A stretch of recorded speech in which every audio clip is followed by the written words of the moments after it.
हाय जिंदगी, कैसी हो? जिंदगी में जैसे ही मीटिंग रूम के अंदर इंटर किया, सबसे पहले उसे यह आवाज सुनाई पड़ी। बस यही बाकी ही था। सर मुंडाते ओले पड़े। एक गहरी सांस छोड़ते हुए जिंदगी ने बेचारगी के साथ अपने मन में सोचा, पर अगले ही पल जिंदगी ने सर उठाकर सामने देखा। सामने जयंत जिंदल खड़ा था। सच का तो ऐसे ऐसे लोगों के मुंह से अपना नाम सुनने पर मुझे अपना नाम सबसे ज्यादा बुरा लगता है। मुंह बनाते हुए जिंदगी ने अपने मन में सोचा। मन में तो आया कि जिंदल के पुराने कारनामे को खोलते हुए अच्छा खासा सुना डालें कि अब क्या जिंदगी के हालचाल पूछ रहे हो। जिंदगी को बर्बाद करने में तुमने तो कोई कसर नहीं छोड़ी थी, पर इस वक्त वह जहां पर खड़ी थी वह एक प्रोफेशनल जगह थी, और उसमें भी जिंदल उसका सहयोगी, कंपनी का मालिक। बेवजह का उलझ कर नहीं, वह यहाँ पर कोई तमाशा खड़ा करना चाहती थी और नहीं अपना मूड खराब करना चाहती थी। बात केवल उसकी नहीं थी, पूरे राणा परिवार के रेपुटेशन की थी। जिंदगी में आज जिंदगी को पहली बार समझ में आया था कि नापसंदीदा लोगों को सामने से झेलना कितना मुश्किल है। जिंदगी तो हमेशा ही मस्त रहती है। एक लाइन में जवाब देकर जिंदगी आगे बढ़ गई। उसन पलटकर औपचारिकता बस भी जिंदल का हालचाल पूछना जरूरी नहीं समझा था। जिंदगी के इस आज पर जयंत जिंदल को बड़ी हैरानी हुई थी। कहाँ उसने सोचा था कि जिंदगी उसे हमेशा की तरह अपने दुखड़े सुनाते हुए मिलेगी, कि किस तरह से साहिर ने उस पर पहरा लगाकर रखा है। पर यहाँ पर तो जिंदगी का कुछ अलग ही स्वैग देखने को मिल रहा था। कहाँ तक भाग कर जाओगी? आना जब वापस मेरे पास ही है। मुझे अच्छी तरह से पता है कि तुम्हारी कमजोरी क्या है, और वह कमजोरनेस आज भी मेरे हाथ में है। कुटिलता से मुस्कुराकर अपने मन में सोचते हुए अपने दोनों हाथों को पेंट की जाए। एब में फंसाए हुए जयंत जिंदल उसके पीछे हो गया। कुछ लोगों के अंदर विटामिन में की अधिकता बहुत ज्यादा होती है। जयंत जिंदल भी इसी कैटेगरी का था। मीटिंग के शुरू होने का समय हो चुका था, इसलिए जयंत जिंदल की लगातार कोशिश कर बाद भी उसे जिंदगी से कोई बात करने का समय नहीं मिला। जिंदगी आराम से अपनी जगह पर आकर बैठ गई थी। पूरी प्रेजेंटेशन उसने अच्छे से देखी और उसके बाद जो पॉइंट उसने तैयार किए थे पूरे कॉन्फिडेंस के साथ सबके सामने रखें। डील कन्फर्म हो गई था। वो पेपर पर सिग्नेचर होने लगे। जिंदगी जल्दी जल्दी अपना काम निपटाने लगी, लेकिन इसमें उसने जरूर नोटिस किया था कि जयंत जिंदल का पूरा ध्यान उसके ऊपर है। इसकी वजह से जिंदगी अपने आप को की कंसंट्रेट नहीं कर पा रही थी। मन में तो आ रहा है कि इसका मुंह तोड़ दूं, पर बात वहीं पर फंस जा रही है कि ये हमारे ही अंपायर का सहयोगी कंपनी है।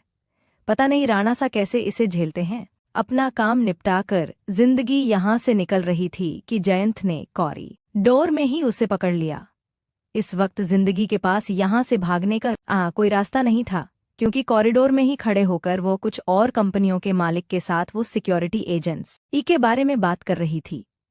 अपनी तरफ से जिंदगी ने जयंत को पूरी तरह से इग्नोर किया था, पर वह भी पूरे पक्के ढीठ किस्म का आदमी था। तब तक वहां पर खड़ा रहा जब तक कि और लोग वहां से निकल नहीं गए।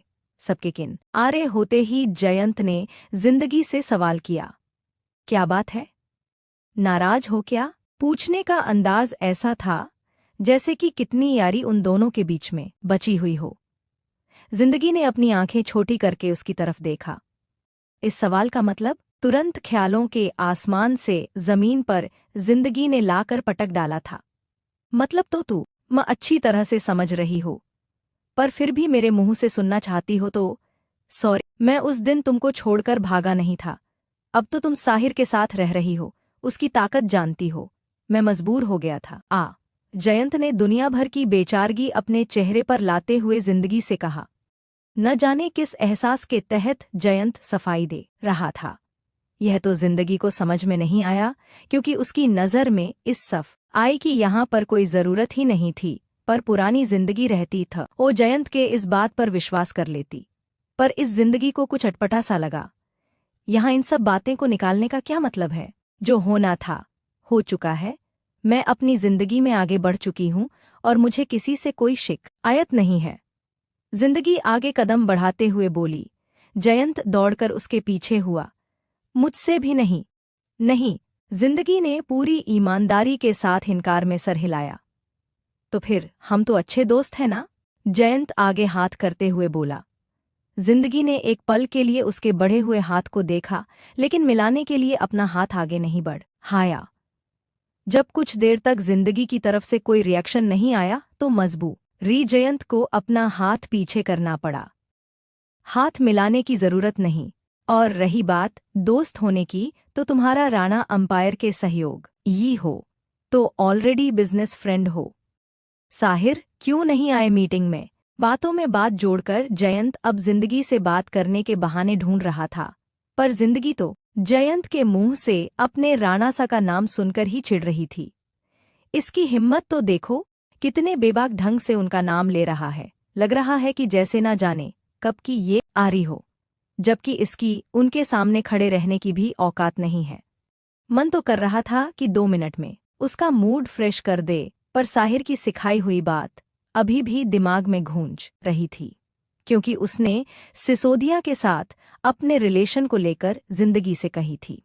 बिजनेस सेक्टर एक ऐसी जगह है जहां पर हमें कभी कभार ऐसे लोगों के साथ काम करना पड़ता है जिन्हें हम बिल्कुल नहीं पसंद करते। वहां पर अपने दिल की बात को किनारे रखते हुए केवल प्रोफेशनल तरीके से सोचना चाहिए। ऐसा ना हो कि हम अपने जज्बात जाहिर करने में यह भूल जाए कि सामने खड़ा इंसान हमें नुकसान के कितने झटके दे सकता है। वही कंडीशन ठीक इस समय जिंदगी के सामने थी। आसपास अभी भी ऐसे लोग थे जिनके साथ अभी अभी उसने डील कंफर्म की थी। अगर जयंत से उलझती तो उन लोगों के सामने केवल जिंदगी और जयंती की रेपुटेशन खराब नहीं होती, बल्कि पूरे राणा एम्पायर की रेपुटेशन खराब होती, और हो सकता है कि बना हुआ काम बिगड़ जाता। जिंदगी ऐसा तो बिल्कुल नहीं चाहती थी। इस काम को पूरा करने में उसने मेहनत की थी और अब जयंत के कारण से बर्बाद नहीं करना चाहती थी। सबसे तो बड़ी बात थी कि जिंदगी के पीछे लगा हुआ उसका नाम जिंदगी साहिर सिंह राणा उसे जयंत के मुंह लगने से रोक रहा था। राणा सा की जिम्मे और भी काम होते हैं, उनके पास केवल एक सिक्योरिटी एजेंसी नहीं है, पूरा राणा अंपायर है। एक ही लाइन में बहुत कुछ जता दिया था। हाँ, बड़े लोगों की बड़ी बातें। वैसे जिंदगी, तुम्हारी जिंदगी तो बहुत अच्छी जा रही होगी। अच्छा ही हुआ जो उस दिन हम लोगों की शादी नहीं हुई। मैं शायद तुमको यह ऐशो आराम नहीं दे सकता था जो कि प्रताप पगड़ की रानी होने के कारण तुमको मिल रहा है। जिंदगी के आसपास एम्प्लॉइज की भीड़ को देखकर जयंत ने कहा, ओ कि इस वक्त कुछ दूरी पर चल रहे थे, पता नहीं बात किया था या थाना मारा था। जिंदगी को तो अभी उसकी हर एक बात जहर ही लग रही थी। जिंदगी में जिसको जो मिलना होता है वह पहले से ही तय होता है, इसमें अच्छा क्या बुरा क्या, सब नसीबों की बात है। हाँ, पर पैसा बहुत मैटर करता है, जयंत बोला, जैसे जताना चाह रहा हो कि जिंदगी पैसों के कारण ही साहिर के साथ है। जिंदगी की तो तलवों पर लगी और सर पर बुझी थी। कहना क्या चाहते हो तुम? जिंदगी में गुस्से में पूछा। वही जो तुम समझ कर भी समझना नहीं चाहती। आखिर राणा के पास पैसा तो बहुत ज्यादा है। मैंने पैसों के लिए शादी की है? जिंदगी के शब्दों में आश्चर्य था।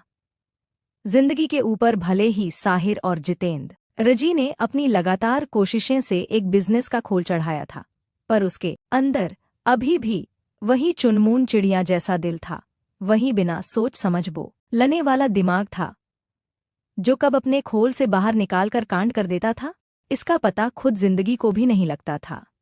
अचानक से उसके दिमाग में जो जवाब आया था वह यह था कि राणा सा से भी ज्यादा पैसा तो मेरे पास है। जाने अनजाने होठों से शमशेर सिंह राणा के वसीयत वाली बात निकल जाती, लेकिन इस बहस में जो दिल तेजी से धड़क रहा था, उसने जिंदगी को कुछ बोलने से पहले रोक दिया था। आगे जो बोलने वाली थी उन शब्दों को तुरंत अपने मोह के अंदर ही बंद करके गुस्से में जयंत की तरफ देखा। पैसे के पीछे तो दुनिया पागल है, जिंदगी ने जयंत के ऊपर तंज करते हुए कहा। अपने बातों से वह जताना चाह रही थी कि अब वह भी जयंत के मंसूबों समझ रही है, लेकिन जयंत जिंदल कच्चा खिलाड़ी नहीं था। उसने तुरंत जिंदगी की बात को ही उसी के ऊपर मोड़ दिया। इसीलिए तो तू मको समझाना चाहता हूं कि अपने आंख और कान खुले रखना। क्या मतलब तुम्हारा? जयंत के इस बात पर जिंदगी रुक गई। जयंत हल्के से मुस्कुरा दिया। तीर निशाने पर लगा था। कभी कभी हम आंखों से जो देखते हैं वह सच नहीं होता, और ये बिजनेसमैन तो हर रिश्ता अपने प्रॉफिट को देखकर ही बनाते हैं। जयंत का इशारा आप फिर से साहिर और जागृति के रिश्ते पर था, जिसको जिंदगी समझ गई थी। मेरे राणा सा ऐसे नहीं है, जिंदगी थे जी से बोली। साहिर के खिलाफ जिंदगी के मन में जहर बोने वाला सबसे ज्यादा जयंत ही था। अब जिंदगी जब उनसे बातों को याद करती थी तो उसे खुद अपने सोच पर अफसोस होता था। वह फिर अब ऐसा कुछ सुनना नहीं चाहती थी, इसलिए उसने जयंत की बात ही काट दी थी। ऐसा तुमको लगता है? खैर, इस बारे में मैं कुछ नहीं बोलूंगा जब तुम कुछ सुनना ही नहीं चाहती, पर इतना ये याद रखना कि जब कभी भी किसी भी मोड़ पर तुम्हें मेरी जरूरत हो तो एक बार पुकार लेना।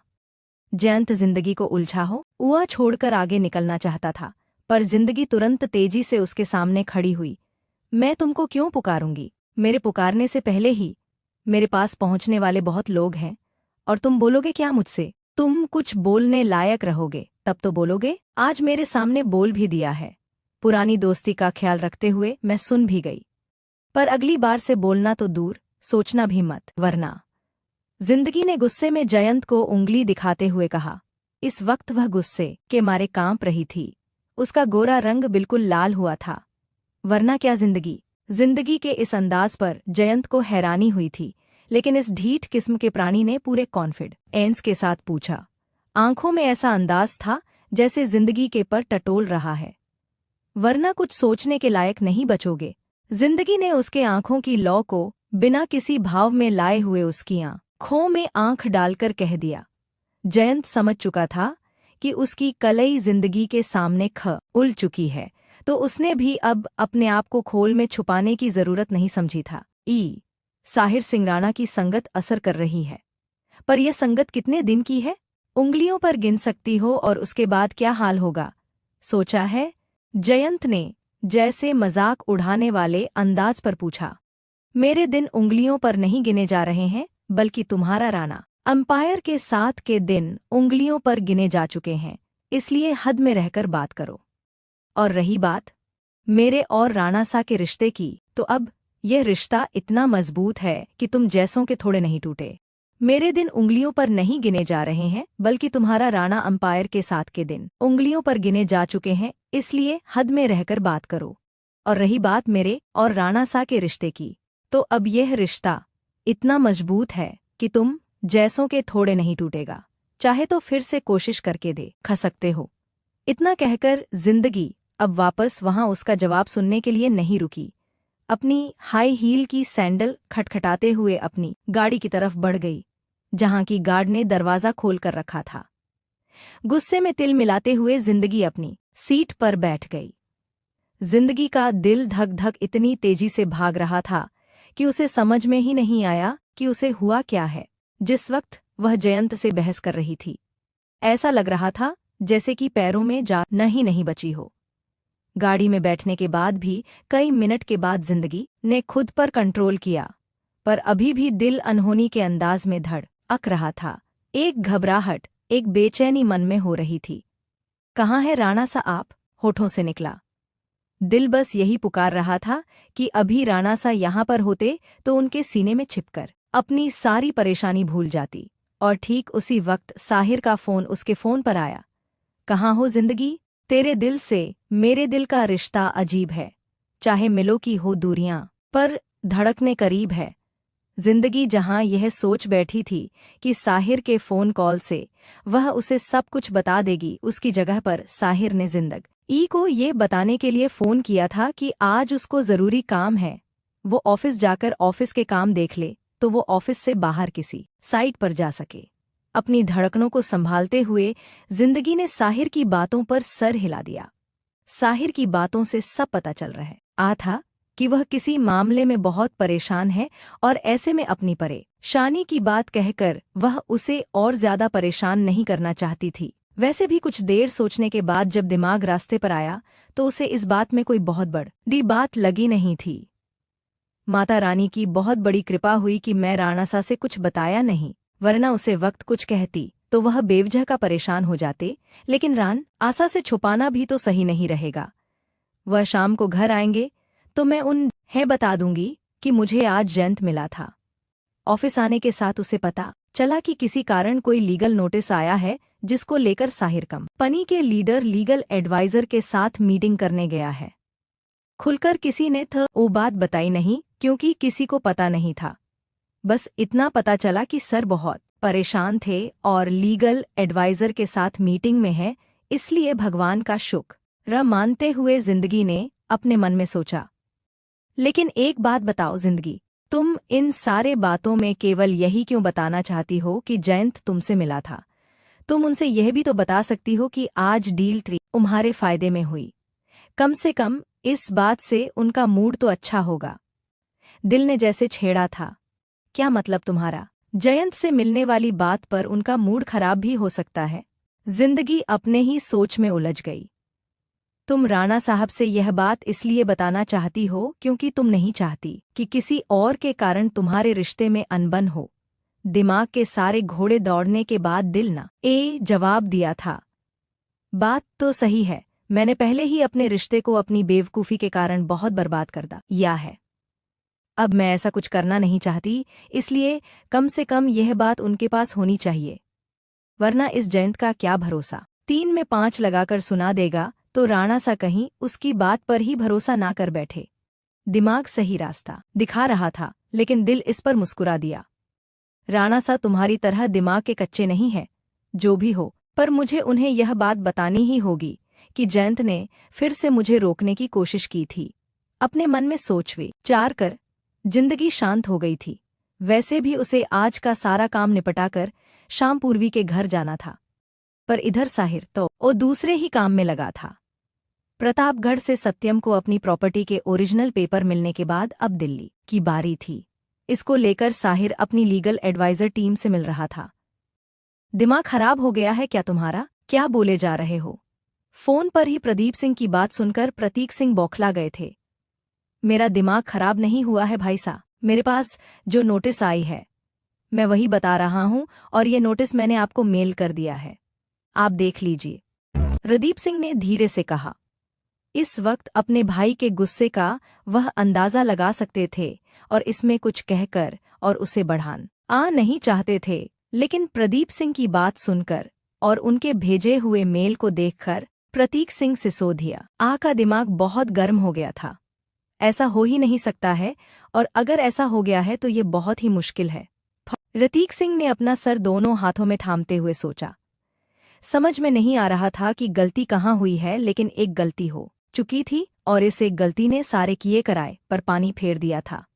प्रतापगढ़ की जमीन बिना किसी नोटिस के उनके हाथों से निकल चुकी थी और अब बाकी पर खतरा मंडरा रहा था। जब इंसान जरूर से ज्यादा समझदार हो जाता है तब वह ऐसी ऐसी गलतियां करता है जो कि कोई बेवकूफ भी नहीं करता। वही हाल प्रतीक सिंह सिसोदिया का हो चुका था। जब इंसान को चोरी में भी कॉन्फिडेंस रहता है तो वो उस चीज को अपनी कहकर सबके सामने प्रकट कर देता है। ये भूल जाता है कि चोरी की चीज ज्यादा दिन नहीं चलती, सच सामने आता ही है। अपने ओवर कॉन्फिडेंस में प्रतापगढ़ की जो जमीन उन्होंने कॉन्ट्रैक्ट पर ली थी, उसका टाइम पूरा होते ही उन्होंने उसे कोर्ट में अपनी दावेदारी के लिए दे दिया था। उन्हें इस बात की थोड़ी ही भनक नहीं थी कि अमरिंदर सिंह राणा कभी भी अपनी जमीनों के लिए उनके सामने खड़े हो सकते हैं। अपनी तरफ से तो उन्होंने पूरा पक्का काम किया था। अमरिंदर सिंह राणा को यह विश्वास भी दिलाया था कि उन्होंने अपनी जमीन बेच दी है, लेकिन अब जो मेल कोर्ट की तरफ से उनकी तरफ आई थी, उसके हिसाब से सत्यम सिंह राणा अपनी जमीनों को फिर से दाखिल खारिज करवा रहा था। प्रतीक सिंह सिसोदिया ऐसे उसे रोक भी नहीं सकते थे। यह बात अलग थी कि जमीन के ओरिजिनल पेपर अभी भी उनके पास थे, लेकिन अब इनका कोई मोल नहीं रह गया था। अरबों की जायदाद वाले पेपर यह रद्दी हो गए थे। सत्यम ने ऑनलाइन सारे ओरिजिनल पेपर की कॉपी यह कहकर निकलवा ली कि उसके पास से यह पेपर चोरी में गुम हो गए हैं, और साथ में एफआईआर की कॉपी भी दर्ज कर दी थी। और यहीं पर प्रतीक सिंह सिसोदिया से सबसे बड़ी गलती हुई थी, जो कि ओवर कॉन्फिडेंस का नतीजा था। प्रतीक सिंह ने इन जमीनों पर अपना अधिकार समझ लिया था, इसलिए इन जमीनों को दाखिल करने में कोई परेशानी ना हो, इस कारण प्रतीक सिंह सिसोदिया हमेशा अपने ही नाम से अप टू डेट करवा रहे थे, और साथ में पावर ऑफ अटॉर्नी के पेपर प्रूफ के तौर पर उन्हें जमा करवाने ही पड़ते थे। इससे कोर्ट में भी यह बात पहले से ही साबित थी कि इन जमीनों का असली मालिक कौन है, और इसी अपडेट का सत्यम को फायदा मिला कि सारी जमीन ऑनलाइन रजिस्ट्री में सेफ थे। पर अब सबसे बड़ी मुश्किल दिल्ली की जमीनों का था। कुछ जमीनों पर प्रतीक सिंह सिसोदिया ने अपना पर्सनल कंस्ट्रक्शन करवाया था और अब उन जमीनों को खाली करने के उनके पास नोटिस पहुंच चुके थे। प्रतीक सिंह सिसोदिया जैसे जैसे कोर्ट के नोटिस पढ़ रहे थे, गुस्से में उनकी मुट्ठियां भर रही थी। बाप की औकात साग जैसी और बेटा हुआ करेला। सत्यम सिंह राणा, तुम्हें तो मैं छोड़ूंगा नहीं, लेकिन उससे भी पहले मुझे ये जानना है कि ये सब चीज तुम्हें बताई किसने। प्रतीक सिंह सिसोदिया अभी भी मामले की जड़ पर जाना चाह रहे थे। कुछ तो प्रतीक सिंह सिसोदिया के अंदर था, तभी तो उन्होंने राणा परिवार से इतनी बड़ी दुश्मनी, वह भी इतने सालों से मोल कर रखी थी, और आज तक कोई उनका हाथ पकड़ नहीं पाया था। तुरंत अपने गुस्से को शांत करके प्रतीक सिंह सिसोदिया अपने होमवर्क पर लग गए थे। उन्होंने 2-3 फोन कॉल तुरंत किया और फिर एक गहरी सांस छोड़कर आराम से अपनी कुर्सी पर बैठ गए। चिंता बहुत भारी थी और रास्ता कुछ दिख नहीं रहा था, पर प्रतीक सिंह राणा परिवार को इतनी आसानी से छोड़ने वाले नहीं थे, और इधर राणा परिवार में तो काफी उत्साह का माहौल था। समय समय की बात थी, अभी राणा परिवार का पलड़ा भारी लग रहा था। आज साहिर जिंदगी को पूर्वी के घर जाना था और अगले दिन प्रेम जी के साथ अमरिंदर जी और सत्यम दिल्ली आने वाले थे। वह घड़ियां धीरे धीरे नजदीक आ रही थी, साहिर को बरसों से इंतजार था। अभी तक अपने बाबा सा के हत्यारे को वह बेनकाब नहीं कर पाया था, लेकिन उनको बेअसरा जरूर करना चाह रहा था। जिस संपत्ति की चाह में सिसोदिया ने शमशेर सिंह राणा और उनके परिवार की हत्या करवाई थी, वह संपत्ति अब उसके हाथों से निकल रही थी। सिसोदिया के छटपटाहट का वह सहज ही अनुमान लगा सकता था। दिल का एक कोना कह रहा था कि निश्चित ही जल्दी उन सभी चेहरों से नकाब उतर जाएगा जो कि उसके पूरे परिवार की हत्या में शामिल थे, पर फिर भी अभी तक उधर से कोई रिएक्शन ना पाकर यह चीज उसकी चिंता में डाल रही थी। कुछ तो जरूर ऐसा है जो कि आंखों से छू डर रहा है, वरना इतने बड़े झटके के बाद सिसोदिया शांत नहीं रहता। क्या छूट रहा है? लीगल टीम से काफी लंबी मीटिंग करने के बाद भी साहिर समझ नहीं पा रहा था, क्योंकि उनके हिसाब से तो अब बस 8 दिनों के अंदर ही सब कुछ उसके हाथ में हो जाएगा। दिल्ली की जिन जमीनों पर सिसोदिया ने अपना पर्सनल कंस्ट्रक्शन करवाया था, उनको लेकर आज एक लीगल नोटिस सिसोदिया को भेजा जा चुका था, जिसकी उसे 8 दिन का समय दिया गया था कि वह सामने से अपना पक्ष प्रस्तुत करें या फिर 8 दिनों के अंदर अपना कंस्ट्रक्शन वहां से हटाए था, ताकि सत्यम फिर से उन जमीनों पर कब्जा कर सके। इसमें तो सबसे इम्पॉर्टेंट हो जमीन थी जहां पर कि अभी सिसोदिया का अपना मेन हेड ऑफिस था। यह सिसोदिया ग्रुप इतनी आसानी से नहीं छोड़ने वाला था। साहिर के मुताबिक अब तक सिसोदिया को वह मिल भी गया होगा। सिसोदिया ने इस पर कुछ भी नहीं कहा। साहिर को तो छोड़ो, क्या हुआ, कुछ परेशान है क्या? जिंदगी ने पूछा। साहिर ने इनकार में सर हिला दिया। कल प्रेम काकोसा, अमरिंदर काकोसा और सत्यम दिल्ली आ रहे हैं, साहिर ने बताया। उनका काम वहां पर से हो गया? जिंदगी ने पूछा। साहिर ने धीरे से हाँ में सर हिला दिया और अपना लैपटॉप खोलकर बैठ गया, जिसका इशारा था कि फिलहाल में वह काम करेगा। जिंदगी ने मुंह बनाते हुए उसकी तरफ देखा। अभी वह कुछ पूछना चाहती थी, लेकिन साहिर को अपने काम में व्यस्त देखकर कुछ नाराजगी दिखाते हुए वह किनारे हो गई। साहिर ने भी उसे जाने दिया, क्योंकि इस वक्त अपनी सोचों में उलझा हुआ वह इतना परेशान था कि उसका किसी से भी बोलने का मन नहीं हो रहा था। अगर आज उर्वी के घर जाने का वादा नहीं रहता तो शायद वहां जाता भी नहीं। जिंदगी कुछ दूर खड़ी होकर साहिर को देख रही थी। उसके चेहरे से साफ पता चल रहा था कि वह काफी परेशान है। अभी राणा सा के व्यवहार से जिंदगी अच्छा खासा नाराज हुई थी, लेकिन उनके चेहरे पर फैली हुई परेशानी को देखकर यह नाराजगी दूर कहीं छू प गई थी। चिड़िया जैसा दिल वाली जिंदगी आगे बढ़कर साहिर से उसकी परेशानी का कारण पूछना चाहती थी, लेकिन साहिर को चुपचाप काम में लगा हुआ देखकर कुछ देर उसे अकेले छोड़ देना ही सही लगा था। क्या पता अभी कुछ बोलूंगी तो सारी परेशानी गुस्सा बनकर मेरे ऊपर ही निकल जाएगी, पर ऐसे छोड़ना भी तो सही नहीं लग रहा है। कुछ देर तक देखती हूँ, अगर खुद से बता दिया तो ठीक है, वरना पूछ लूंगी। क्या करेंगे? गुस्सा ही करेंगे ना? जिंदगी चुपचाप एक किनारे खड़ी होकर अपने मन में सोच रही थी। इधर साहिर लीगल टीम से मिले हुए सारे डॉक्यूमेंट को देख रहा था। मुझे नहीं लगता कि प्रतीक सिंह सिसोदिया इतनी आसानी से हर मनकर बैठ जाएगा। जिस चीज को पाने के लिए उसने अपनी जिंदगी की इतने साल लगाए हैं, और वह चीज उसमें के हाथों में आने के बाद भी फिसल जाए तो वह निश्चित ही छटपटेगा। वह जरूर कुछ न कुछ बड़ा करने के लिए सोचेगा, पर क्या सोच सकता है? साहिर अपने मन में हर एक संभावना पर विचार कर रहा था, और पहले संभावना जो उसके दिमाग में आई थी उसने उसके दिल को कंप आ दिया था। उसे सबसे ज्यादा चिंता सत्यम की हो रही थी, क्योंकि सामने से तो सत्यम ने ही प्रतीक सिंह सिसोदिया पर वार किया था। अब तक तो कोर्ट में काम हो रहा था बिना प्रतीक सिंह सिसोदिया के ध्यान में आए हुए, लेकिन कल जब अमरिंदर जी, प्रेम जी और सत्यम दिल्ली आने वाले थे तब तो बिल्कुल आमने सामने बात होती। कल मुझे सत्यम की सिक्योरिटी के लिए कुछ विशेष उपाय करने पड़ेंगे, साहिर ने अपने मन में सोचा और एक नज़र जिंदगी के ऊपर डाली। फिलहाल में तो सिक्योरिटी एजेंसी के दिल्ली ऑफिस की इंचार्ज तो जिंदगी ही थी। इस लड़की से तो कुछ कहना ही बेकार हो जाएगा। अगर इसको कुछ बताया तो हद से ज्यादा परेशान हो जाएगी। जितना मैं सत्यम के लिए करवाऊंगा उससे 4 गुना मेरे ऊपर लग आ देगी। मैं खुद ही सिक्योरिटी एजेंसी के सीनियर ऑफिसर से बात करता हूं, और बाकी के लिए तो काकोसा साथ में आ ही रहे हैं।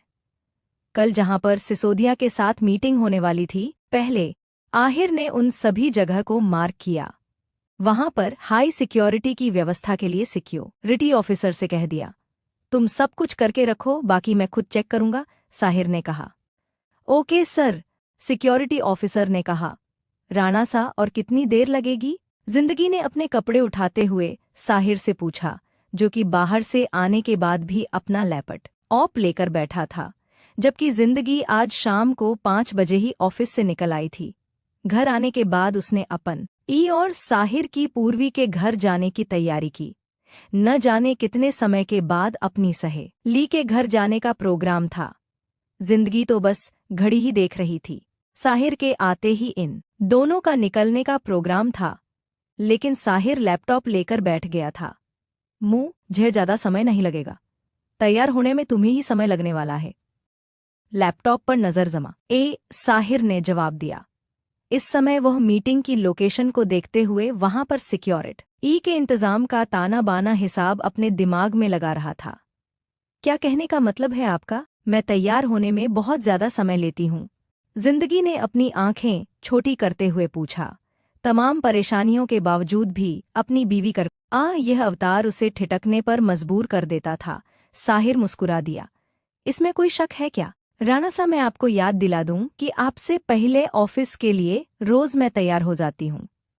बिल्कुल, पर अभी ऑफिस नहीं जाना, मुस्कुराते हुए साहिर ने कहा, लेकिन अभी भी उसकी नज़र उसके लैपटॉप के स्क्रीन पर थी और उंगल या कीबोर्ड पर हरकत कर रही थी।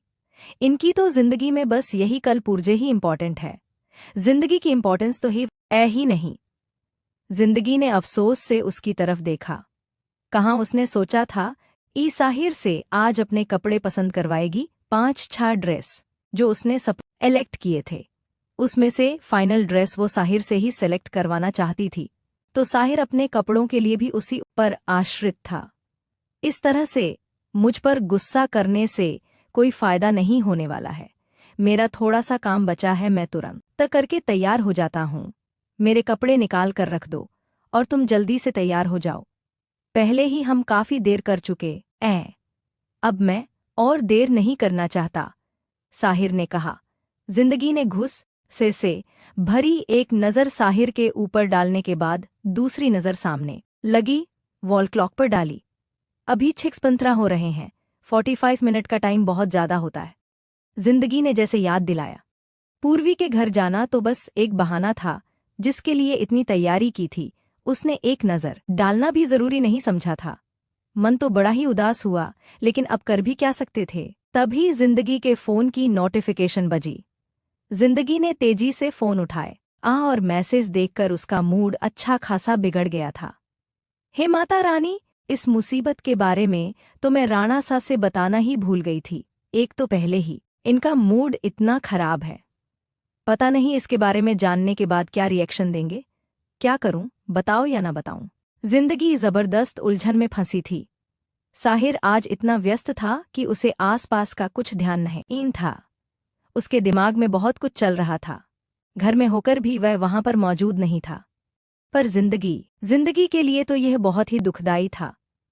पूर्वी के घर जाना तो बस एक बहाना था जिसके लिए इतनी तैयारी की थी। उसने एक नज़र डालना भी जरूरी नहीं समझा था। मन तो बड़ा ही उदास हुआ, लेकिन ना अब कर भी क्या सकती थी। तभी जिंदगी के फोन की नोटिफिकेशन बजी। जिंदगी ने तेजी से अपना फोन देखा। मैसेज सिक्योरिटी एजेंसी वालों की तरफ से था, जिसमें कि सिसोदिया ने कल हाई सिक्योरिटी के इंतजाम मांगे थे। इस चीज की पहले कोई भी सूचना नहीं थी। अचानक सब एक घर आने के बाद सिक्योरिटी एजेंसी का फोन आया था और प्रतीक सिंह सिसोदिया ने उन चुनकर टॉप ऑफिसर अपनी सिक्योरिटी के लिए लगाए थे।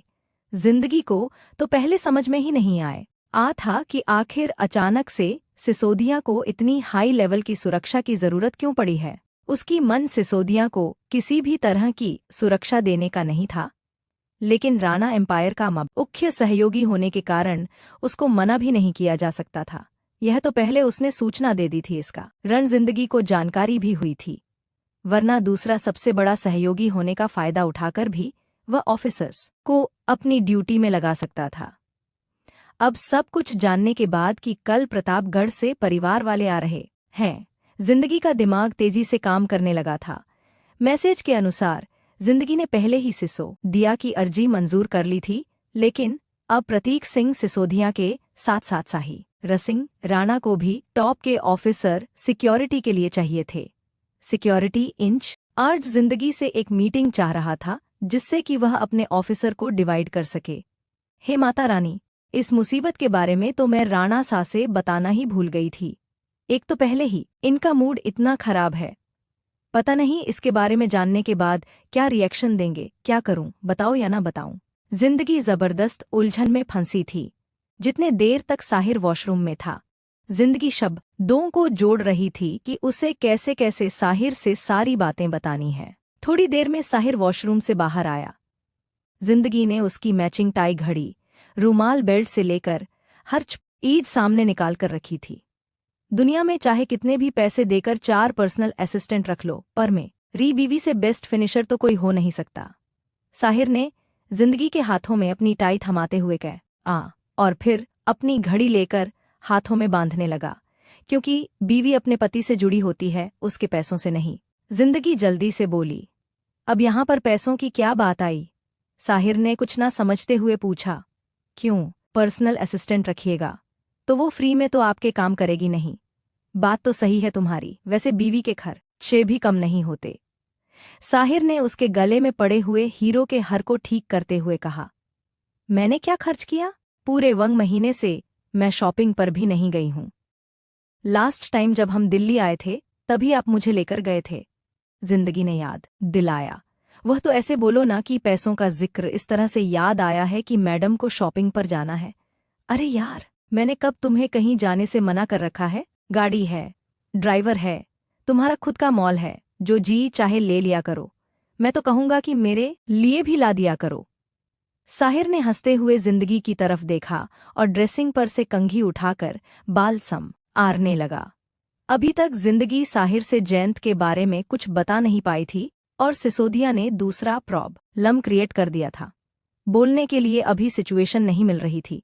सारे अधिकार जिंदगी के पास थे, वह जो चाहे फैसला ले सकती थी, लेकिन इस तरह की सिचुएशन से उसका कभी सामना नहीं हुआ था और ना ही कभी कड़ाई से इस तरह के फैसले उसने लिए थे। इसलिए कोई भी फैसला लेने से पहले वह साहिर से पूछना जरूर चाहती थी। जिंदगी के अंदर खलबली मची थी। जब तक वह साहिर से बात नहीं लेती, ना ही उसको शांति मिलने वाली थी और ना ही वह अपने ऑफिसर को कोई आर्डर दे पाती। आईने से ही साहिर ने जिंदगी पर नजर डाली, जो अपनी जगह पर खड़ी कुछ सोच रही थी। काफी सुंदर लग रही हो आज। राणा सा के मुंह से तारीफ के 2 बोल टूटे थे। जब सुनना चाहती थी तब तो निकले नहीं, और अब ऐसी सिचुएशन में फंसी थी कि इस तारीफ पर मुस्कुराने का ख्याल भी दिल में नहीं आया। वैसे साड़ी पहनने का ख्याल कहाँ से आया? एक डिफरेंट लुक में अपनी बीवी को देखकर साहिर के दिल की धड़कन बढ़ गई थी। इतनी परेशानी के बावजूद भी जिंदगी का यह रूप उसका दिमाग फिलहाल की सोचों से हटाने में कामयाब हो गया था। आज मुझे मीटिंग के दौरान जयंत मिला था। हिम्मत करके जिंदगी ने बोल दिया। अपने सवाल के इस अटपटे जवाब पर साहिर न एक चौक पर उसकी तरफ देखा। सवाल कुछ करो तो जवाब कुछ और देती है यह लड़की। अब यहाँ पर उसका क्या जिक्र। साहिर को बिल्कुल भी अच्छा नहीं लगा था और उसने अपने मनोभाव को छुपाने की भी जरूरत नहीं समझी थी, लेकिन यही चीज तो जिंदगी के अंदर और हलचल मचा गई। ओके, इसीलिए तो कह रहा हूं कि ज्यादा परेशान मत हो, मैं समय से तो तैयार हो जाऊंगा। बेवजह और बातों में ना पड़ते हुए जिंदगी अपने कपड़े लेकर वॉशरूम में चली गई। वैसे भी आज उसने पहनने के लिए किसी भी फॉर्मल ड्रेस की बजाय एक साड़ी निकाली थी, तो तैयार होने में अच्छा खासा समय लगा ही था। वह जब तक नहाकर तैयार होकर उधर से आई, तब तक भी या मजाल कि साहिर ने अपनी पोजीशन भी चेंज की हो। वो अपने लैपटॉप पर लगा हुआ था। अब तो जिंदगी का टेम्पर बिल्कुल हाई हो चुका था। उसने सोचा था कि उसकी साड़ी में देखकर उसके राणा सा रुक जाएंगे, उनकी नजरें उसके चेहरे पर से हटेंगे ही नहीं।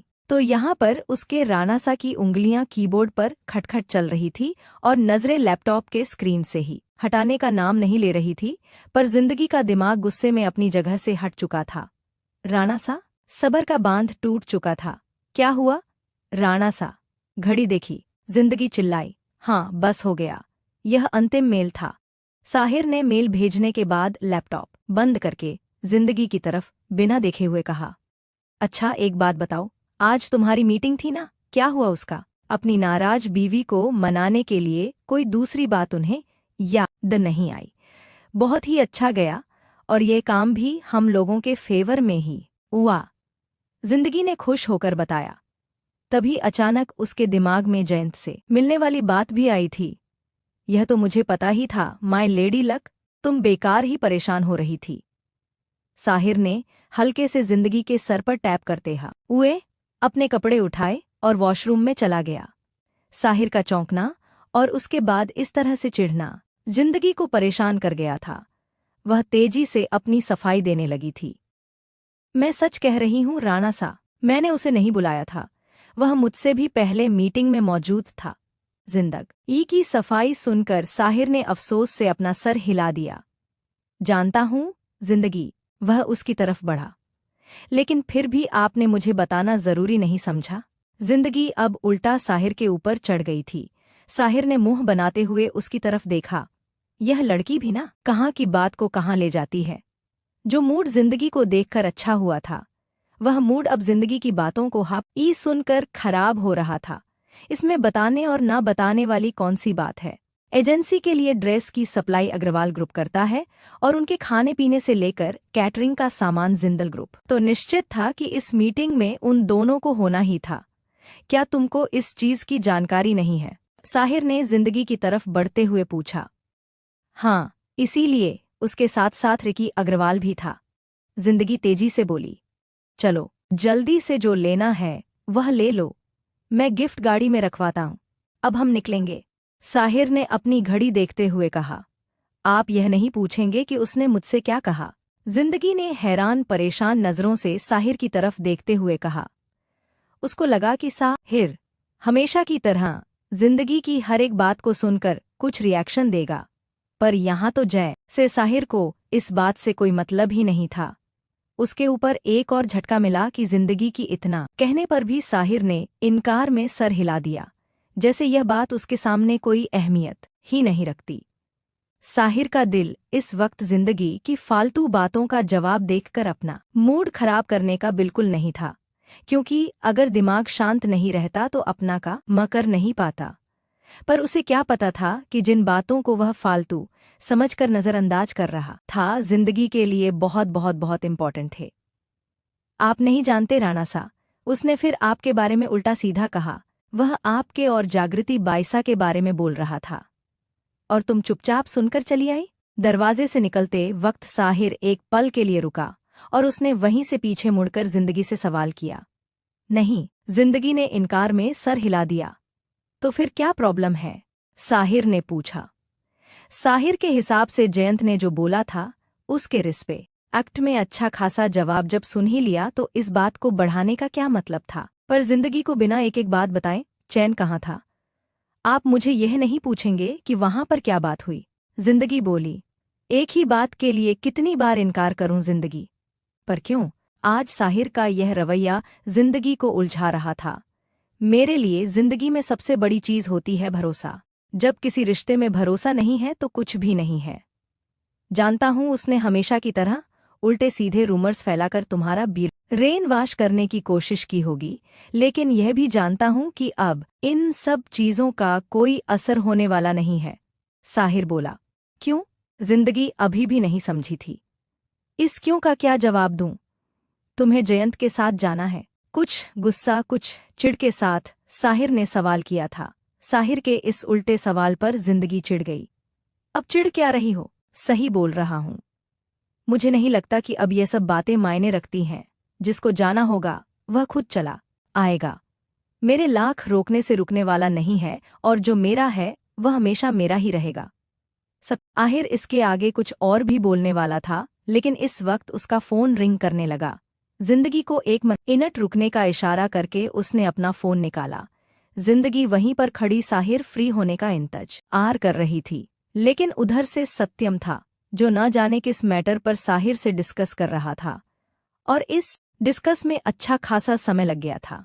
समय को देखते हुए खड़े होकर बात करना इतनी देर तक संभव नहीं था, इसलिए फोन को ब्लूटूथ से कनेक्ट किया और साहिर के दिमाग से जिंदगी की बात निकल गई। वह अपना फोन लेकर नीचे गाड़ी की तरफ चल पड़ा। उसने जिंदगी को भी साथ चलने का इशारा किया। जिंदगी में यह क्या कह कर गए मुझे? इन्हें मुझ पर भरोसा नहीं है या मुझे इन पर भरोसा नहीं है? जिंदगी में उलझते हुए मन में सोचा, ना ना जिंदगी, राणा अंपायर का स्लोगन ही है रिश्ता विश्वास का। बात बिल्कुल तेरे लिए थी। अब तो जिंदगी के छोटे से दिमाग का दही बनना तय था, और राणा सा को इस दही का कौन सा स्वाद जिंदगी देने वाली थी, अब तो ये अगले एपिसोड में पता चलता। फिलहाल के लिए तो दोनों पूर्वी के घर के लिए निकल गए थे। रास्ते में भी साहिर सत्यम से बात करने में भी व्यस्त था। जिंदगी पर उसका ध्यान नहीं था। जिंदगी इंतजार कर रही थी कब वह अपना फोन रख और अपनी बात पूरी करें, लेकिन साहिर तो जैसे अपनी अधूरी बात तो दूर रहे, जिंदगी की मौजूदगी को भी भूल चुका था। यह तो और जिंदगी के दिमाग में बनी हुई दही में करेले के साथ साथ नीम भर रहा था। अपने ही सोचों में उलझी हुई जिंदगी कब पूर्वी के घर पहुंच गई थी उसको पता ही नहीं चला था। पर साहिर खुद गाड़ी ड्राइव कर रहा था। उसके पीछे 2 और गाड़ी थी, जिसमें की एक सिक्योरिटी की थी और एक में उसने केवल महेंद्र जी के परिवार को देने के लिए गिफ्ट रखवाए थे। दामिनी जी ने जब सुना था कि वह लोग महेंद्र जी के परिवार से सत्यम की शादी के सिलसिले में बात करने जा रहे हैं, तो उन्होंने जिंदगी को कुछ इंस्ट्रक्शन दिए थे। कुछ गिफ्ट तो उन्हें शादी के तोहफे के रूप में उनका परिवार को भिजवाने थे, पर अभी इनकी मात्रा में कुछ बढ़ोतरी आ गई थी। फल मिठाई के साथ साथ कपड़ों की भी एक जोड़ी बढ़ा दी गई थी। अच्छा तुम रखो, मैं घर पहुंचकर कल सुबह तुमसे बात करता हूं। साहिर ने अपना ब्लूटूथ ऑफ करते हुए सत्यम से कहा। पर भाई सा यह जरूरी है क्या? सत्यम ने पूछा। क्या जरूरी है? सीट बेल्ट खोलते हुए साहिर के हाथ रुक गए थे। उसको समझ में नहीं आया था कि सत्यम किस सिलसिले में बात कर रहा था। कल प्रतीक सिंह सिसोदिया से आमना सामना होने वाला था।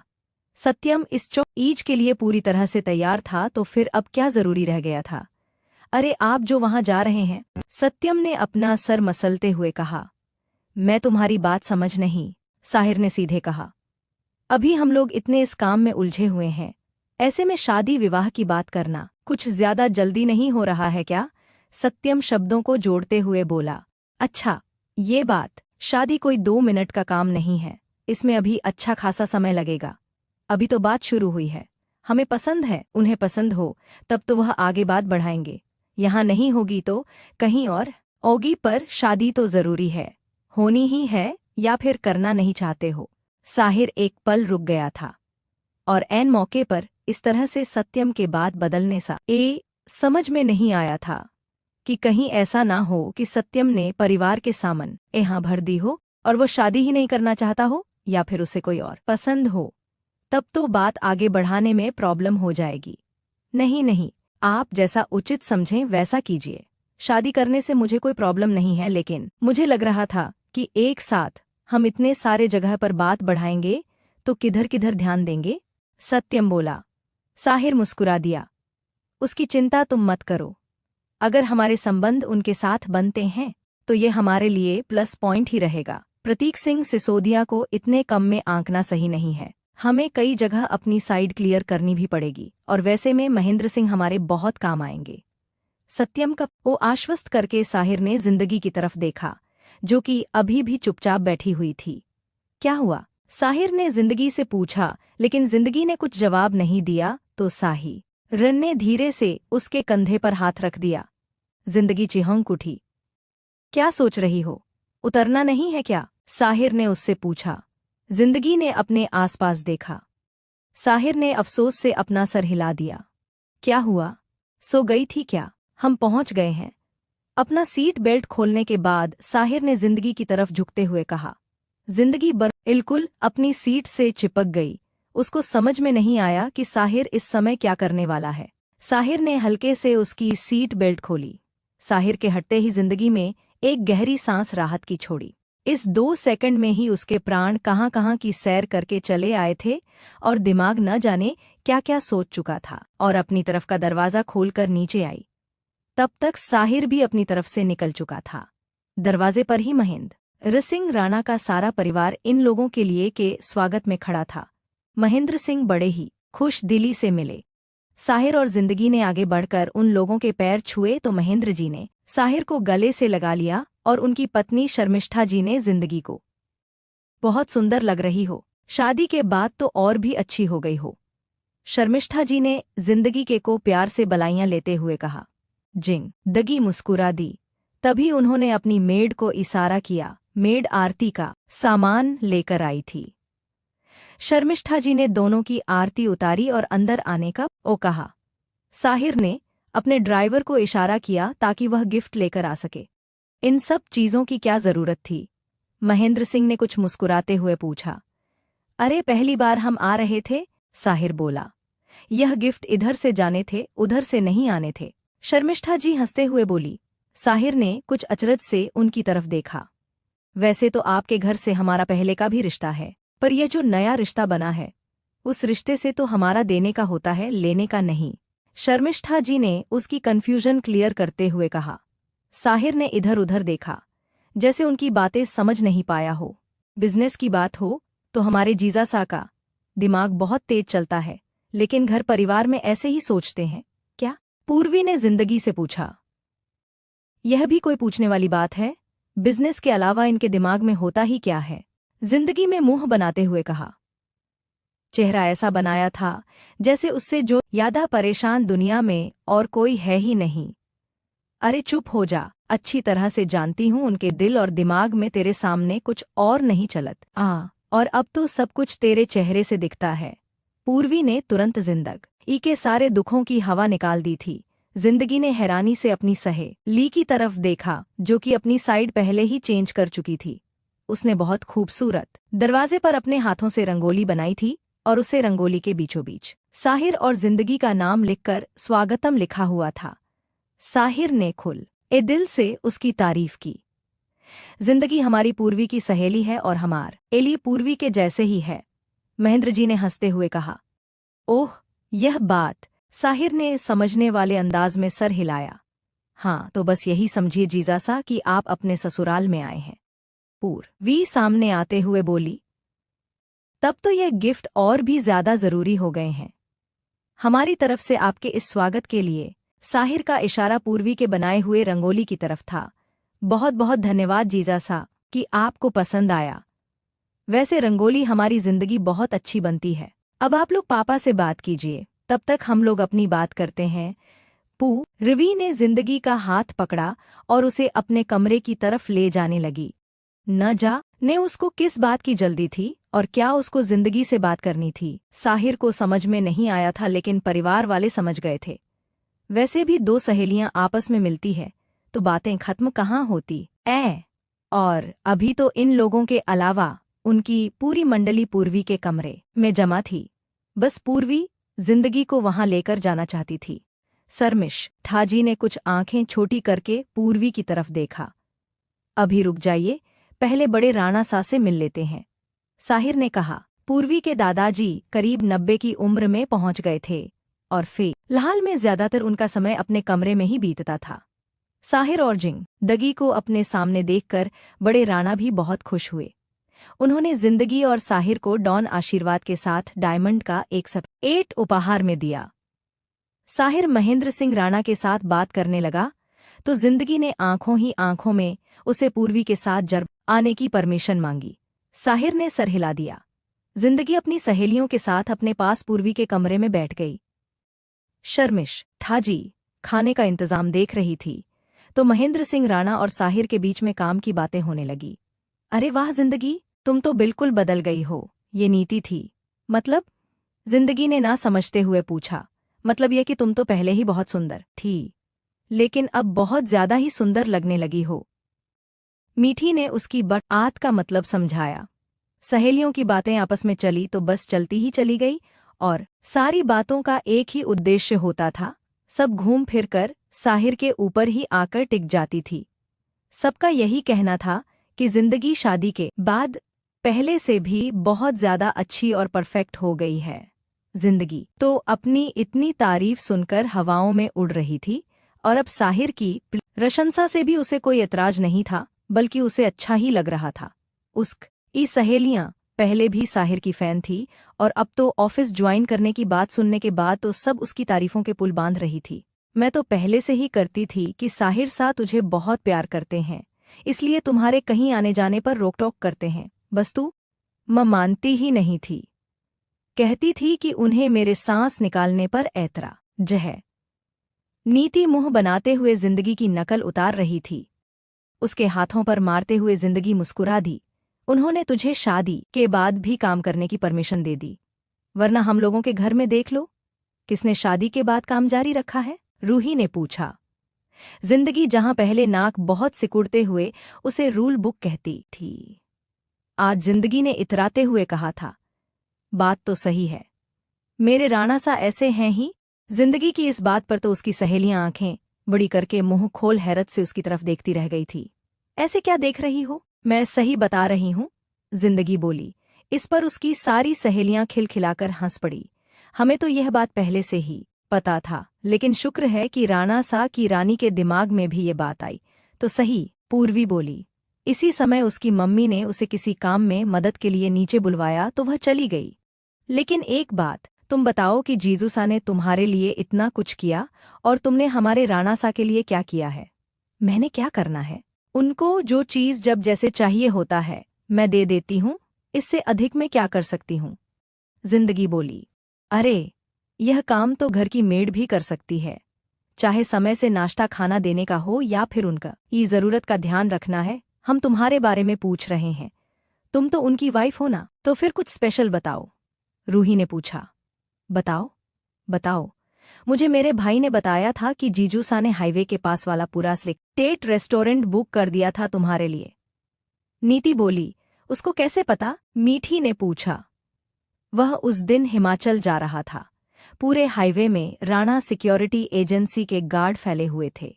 जिस साइड से इन लोगों की गाड़ी गई थी, उस साइड से किसी को एंट्री करना भी मना था। तब पता चला कि प्रतापगढ़ के राणा अपनी रानी के साथ इस रेस्टोरेंट में बैठे हैं। नीति ने बताया। इस घटना को 1 महीने से ऊपर हो गया।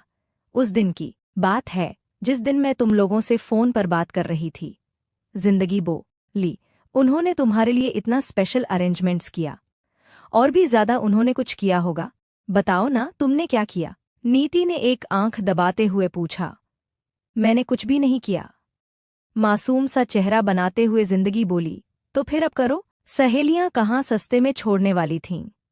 पागल मत बनाओ मुझे, पता है तुम लोगों का स्पेशल क्या है। मुझे दूर रखो इन सब चीजों से।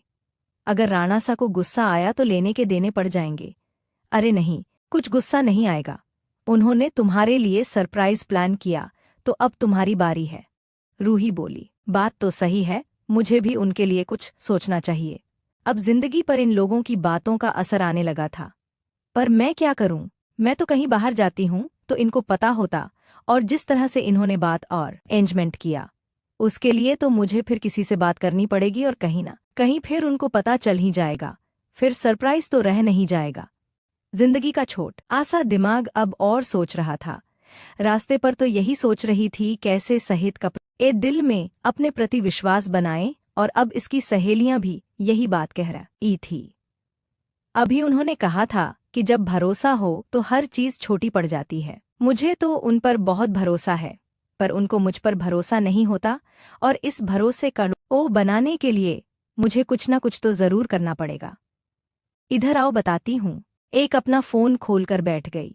अपने सोचों को एक ओर समेटकर जिंदगी अपनी सहेली की तरफ बैठ गई। उसे अब साहिल के दिल में अपना प्यार के साथ साथ विश्वास भी बनाना था। ये देखो, भगवान जाने यह सारे झटके एक साथ मिलकर साहिर को कौन सा झटका देने वाले थे। एक जबरदस्त पाठ का इंतजार कीजिए। मिलते हैं अगले भाग में। तब तक के लिए वीडियो को लाइक और चैनल को सब्सक्राइब जरूर कर दीजिएगा, और साथ में कहानी को सुपर थैंक के माध्यम से प्रोत्साहन भी दीजिएगा। जिन लोगों ने ए दिया उनको बहुत बहुत धन्यवाद। मिलते हैं अगले भाग के साथ। हर हर महादेव।